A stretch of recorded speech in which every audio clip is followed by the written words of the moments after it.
I was 34 when I finally walked back into that house. The same creaky floored colonial I'd run from at 18. Ma had called me out of the blue. Said Dad wasn't doing so well. Cancer, she whispered, like it was a curse she could catch if she said it too loud.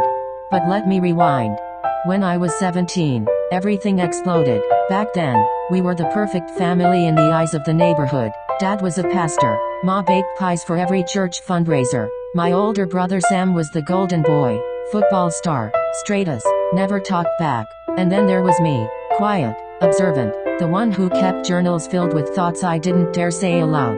What no one knew was that every Sunday, after his sermon, Dad would come home and become someone else. The voice that spoke of love and forgiveness in the pulpit turned sharp and cruel behind closed doors. And Sam, he took the brunt of it. Always did. I remember once, he mouthed off about wanting to study art, not medicine. Dad cracked a plate against the wall that barely missed his head, told him art was for weak men. And yet, Sam still tried to protect me, always stood in front when the shouting started, until one night, it went too far. Dad found one of my journals, the one where I wrote about liking a boy in our school. I was stupid. I hid it under the bed like it was nothing. He read every word out loud at dinner, like a twisted performance. Ma said nothing. Sam looked ready to kill him. That night, Sam punched Dad square in the jaw. First time anyone ever stood up to him.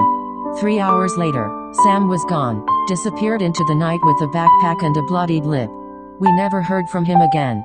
I left a year later, on graduation day, didn't say goodbye, not to Dad, not to Ma. I buried the past in distance and silence. Fast forward to that call from Ma. I told myself I wasn't going back for him. I was going back to maybe find some kind of closure, maybe even find Sam. What I didn't expect was what I found in the attic. Boxes of letters, unsent, all addressed to me and Sam. Some were apologies, others were confessions. One of them, it still shakes me, was Dad admitting he was ashamed of who he became, that his father did worse to him, that he never figured out how to break the chain.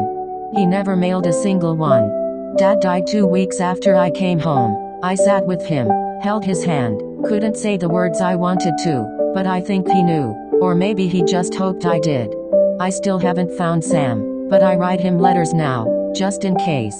Because some silences deserve to be broken.